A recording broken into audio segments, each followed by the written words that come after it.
So the final episode of Star Wars The Clone Wars Season 7 dropped on Disney Plus yesterday, and I gave myself some time to really think about how I felt about the whole season. And I can honestly say this might be the best season of Star Wars The Clone Wars by far. First off, you start off with the Bad Batch, probably the most badass group of clones I've ever seen. And I'm a huge 501st guy. Captain Rex is probably one of my favorite clone troopers just because he has an actually compelling arc that we will get to in a few minutes. But the Bad Batch, and I'm blanking on all of their names right now, but they were so just mind-blowing. To start, they helped rescue Clone Trooper Echo in the first four episodes, and they go by this whole, hey, Rex is letting his emotions get to him. He's more concerned about saving his friend than he is saving his whole platoon. What if, it's a big what if scenario. What if Echo isn't there? What if Echo's not actually alive and it's a trap? They're focused on that. Rex is focused on, I know that's Echo. I know it's him. We are going to go get him. Anakin's arc in that whole plot is, I want to believe you, Rex. I want to, truly. But I'm also preparing for the what ifs. And I think that kind of shows Anakin's kind of downfall. We've seen him be, throughout the entire series of the Clone Wars, this guy who's just like, no, I'm sorry. I am going to go do what I want. Obi-Wan, you tell me not to go to that planet and rescue those people? Screw you, I'm going. So now he's like, well, what if? Obi-Wan's starting to get to him. And I love Obi-Wan. Like, truly and dearly love the Obi-Wan character. But I think he's the reason Anakin kind of starts to descend, is he's getting in his head and not letting Anakin do what he needs to do. So I didn't really care for the Anakin portion of that arc. And I was happy to see Echo, because Echo is probably my second favorite clone trooper of the 501st. And I know people are like, why do you have a favorite clone trooper? I have an action figure of Echo from his first appearance all the way back in, I think, Season 3. He's got the blue handprint from the Moon of Rishi on his chest. He's got one of the big Gatling guns. It's up in the attic, though. I wanted to get it out, but the thoughts are fresh in my mind. I want to get them out now, especially with the whole, if you watch this first, my neighbors are doing work on their house, and their people are taking a break. So I'm kind of trying to get through this as fast as possible. But if you watch the Little Mermaid video before this, you know all that information. So, but the truly best arc out of all of the Star Wars, the Clone Wars seasons, is the Ahsoka arc in this series, or this season. She has her doubts of the Jedi. So much so that she gets accused of blowing up the Jedi Temple. They later prove her to be wrong. This is Season 5, by the way. They prove that it's not her, it's actually Barriss Offee. But Ahsoka's just like, you don't trust me. You would rather make accusations than get to the hard facts prior to. So she leaves the Order, which really sets off Anakin truly down the path to Vader. But now she's back. Anakin is happy. So she goes through this whole spice running subplot with these two random characters that we never see again. So that, to me, while it's good character growth for Ahsoka and helps kind of shed more light on the whole, here's the universe as a whole. Split it down the middle. There's the half that supports the war, and there's the half that's against the war. The half that's against the war, or 75% now at this point of the season, they also don't support the Jedi. They no longer see the Jedi as the keepers of the peace.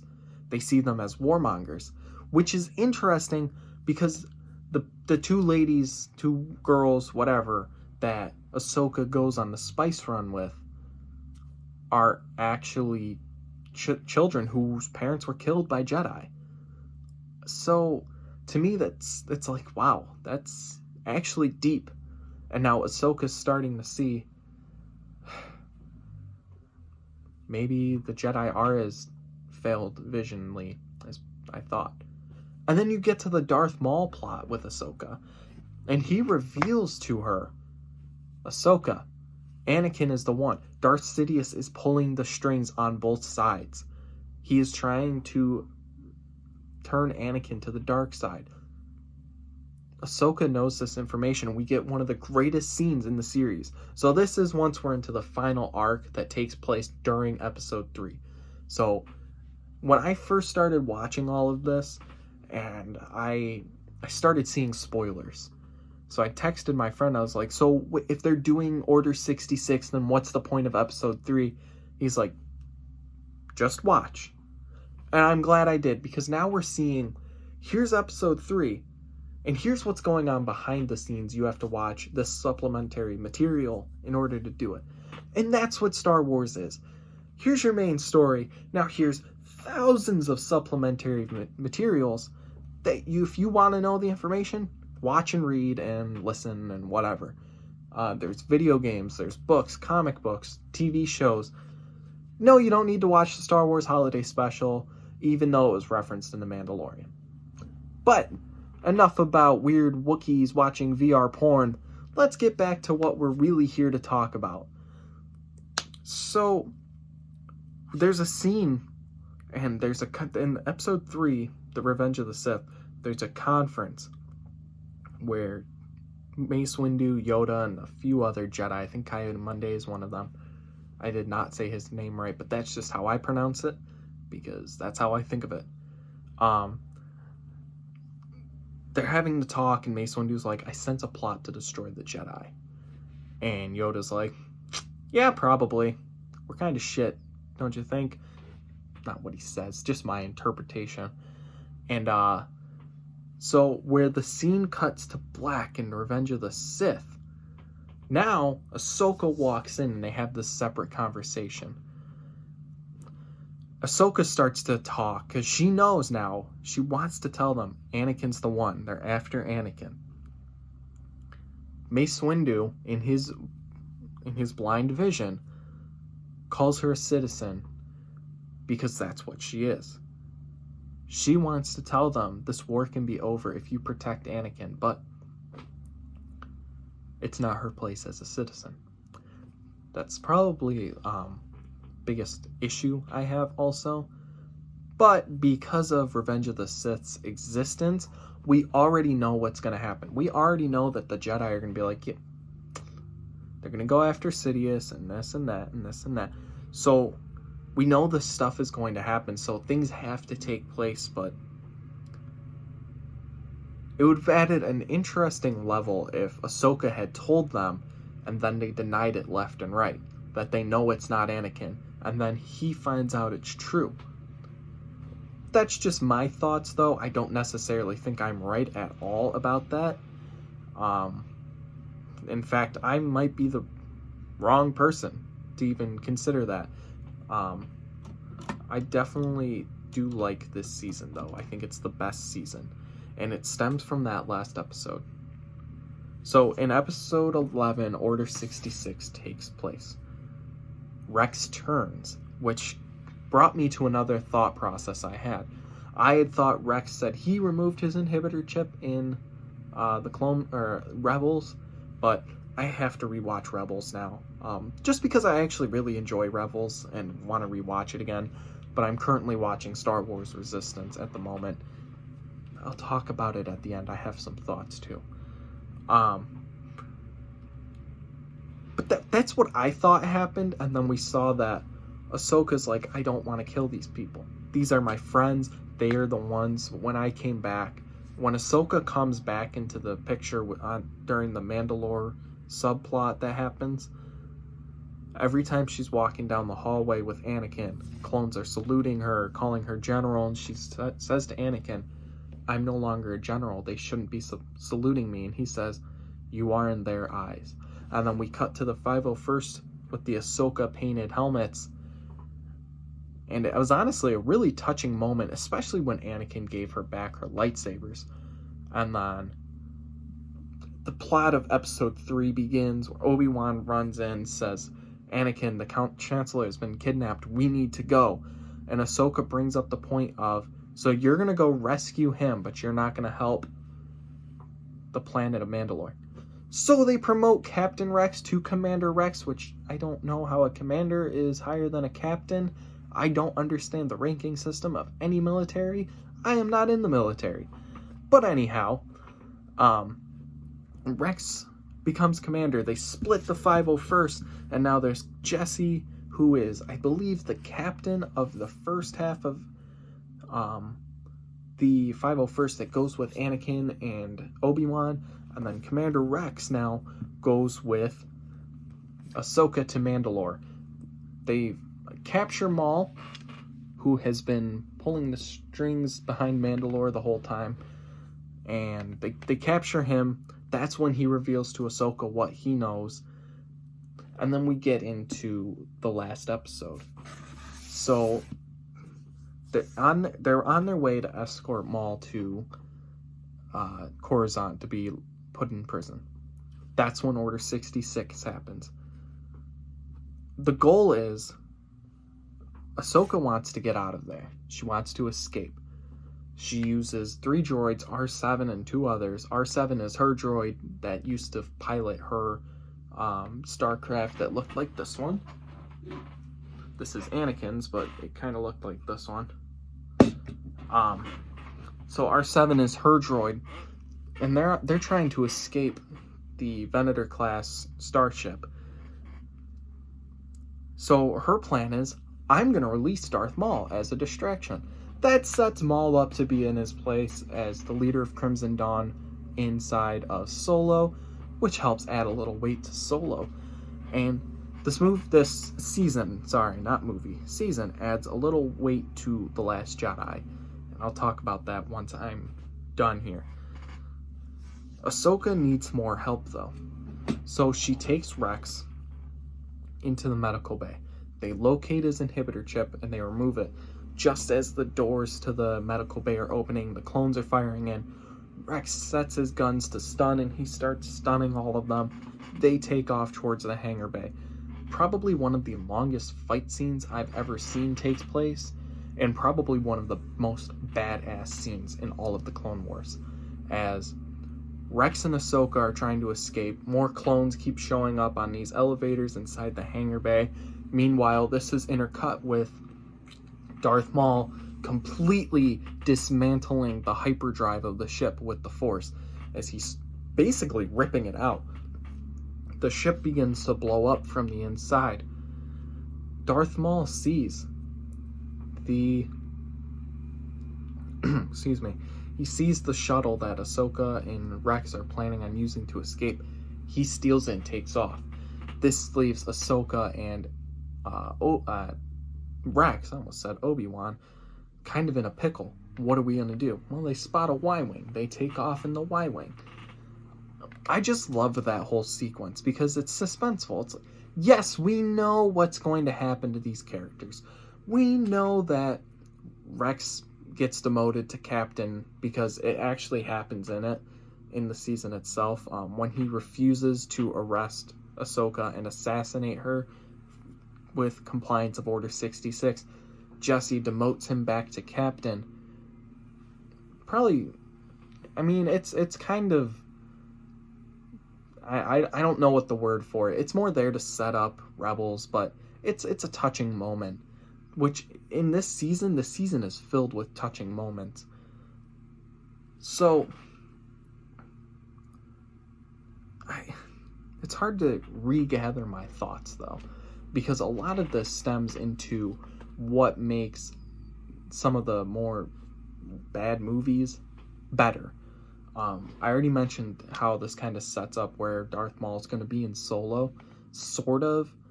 We know at least he doesn't ever go to jail for his siege of Mandalore. This also, helps show what Luke was talking about in The Last Jedi with his whole twisted view of the Jedi and how in the height of their ignorance they allowed Darth Sidious to take over the Senate and destroy the Jedi. Yeah, it's true. Ahsoka sees it for herself in Mace Windu when she goes to say, bro, it's Anakin. Anakin is the key. We need to get Anakin back here. And he just goes, you know what? You're a citizen. You have no place to talk to me about this. And so she does not tell them, which is still boggles my mind, because I think she could have said something along the lines of, I know who it is, and then leave. Because honestly, I don't think Mace Windu would have even gone after her to find out. Because, I really don't think Mace Windu would have been like, whoa, pump your brakes there, pal. You know who what is. I also kind of don't like how this season paints the Jedi, but it has to do it. And that part I do like, is that it has to set up that the Jedi are blinded by their feelings. They've become the warmongers I was talking about, and that the galaxy starts to see them. That's why those two girls are there. Helps Ahsoka open her eyes even more to seeing that the Jedi that I once was, they're now these warmongers.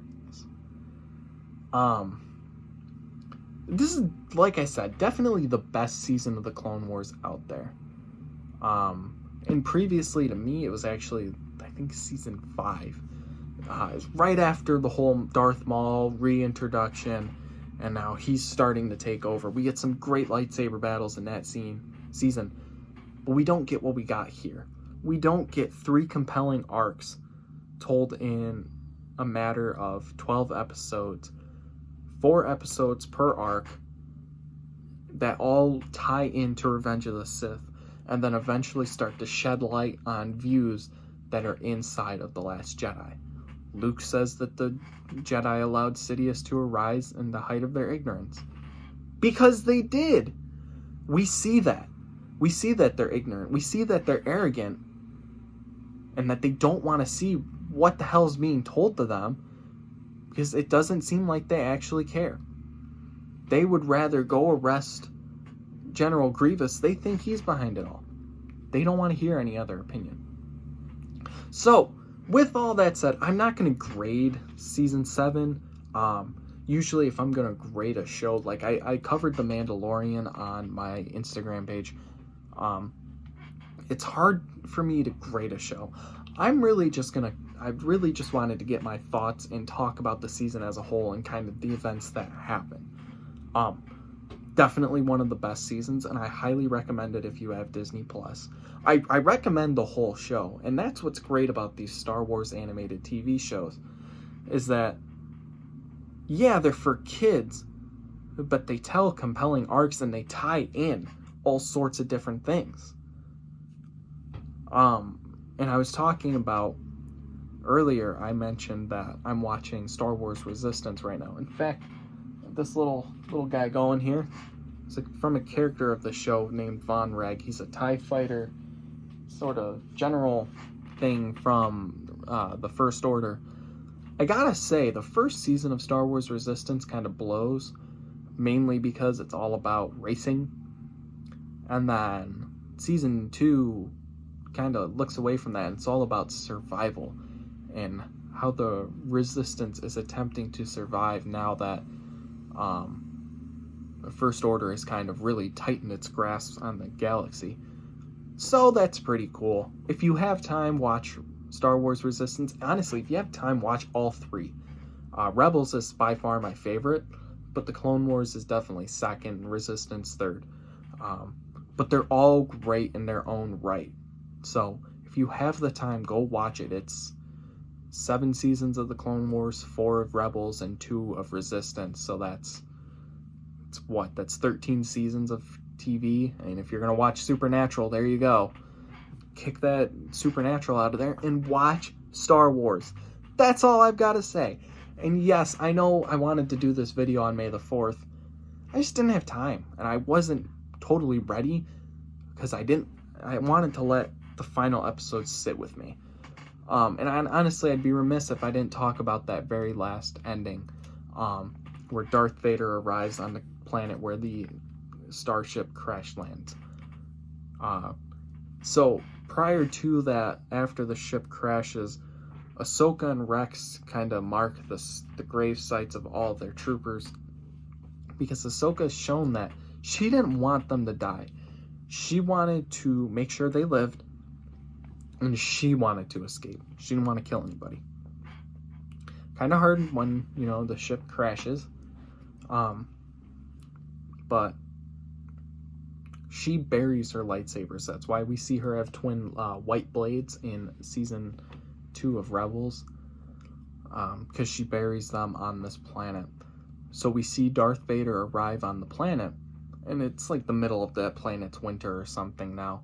And this is clearly during the time of the Empire. He finds Ahsoka's lightsabers, and he instantly realizes that it's Ahsoka's. It's not this big, flashy, slice him up, kill him scene. It's this quiet, atmospheric scene that really adds a lot of weight to Anakin and Ahsoka. Now, yes, I'd like to see how Rex and Gregor and Wolf meet up inside of, or after this, because those are the big three that kind of despised Order 66, with a little help, of course, from Ahsoka. I'd like to know what happened with Gregor and Wolf. I wish they had done something with that, but I think the plot lines they showed inside of this season really were the main ones that mattered.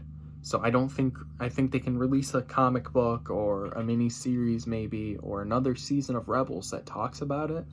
Or maybe not Rebels, maybe something in between, maybe like a prequel season, just to kind of talk about it, because I know, well, I won't get into what happens during Rebels, mainly because it's been a couple months since I've watched it. So anyway, I'm kind of rambling here. This video is now like 20 minutes long. Luckily, I was able to get these out for you guys today. I was super excited to do it too, since I was like, whoa, it's quiet. Let me get this done quick. My cat's been losing his mind with these big machines outside. I fought with him for 20 minutes upstairs trying to get him out of the pots and pans drawer. And then he lodged himself under my bed because he was terrified of the large machines outside. So it's been an eventful afternoon so far, and it's only 1:08. So I don't even know what's going to happen at this point. He's probably going to launch himself into the ceiling somehow. He's an insane cat. But anyway, that's my thoughts on Season 7 of Star Wars: The Clone Wars that is on Disney Plus right now. Obviously, a lot of people have watched it, and I know a few people aren't that big of a fan, but I know there's so many more of us that absolutely loved this season, and this season is really what showed us what Star Wars: Clone Wars could have been. Those initial few seasons were filler episodes, sort of, that were just kind of showing the war itself. And now we're getting into the more compelling arcs as seasons 4, 5, 6, and 7 came along to show us, yeah, there's a war going on, but here's some character growth for you. And we're like, cool, we love character growth. So go ahead and check out Season 7 of Star Wars: The Clone Wars, and I'll plug a little bit of Lego for you. This is an ATRT from the 20th anniversary set. $24 at Walmart, I think. And then this was released in response to Season 7's announcement. This is Anakin's Starfighter. I have his Starfighter from Episode 3 as well. Hold on one sec. Here, you. This is a few years old. So, I've got quite a bit of Star Wars Lego, as you can see, and there's so much more. But I highly recommend this. And until tomorrow when we talk about The Lion King, I am Luke, and I will see you later.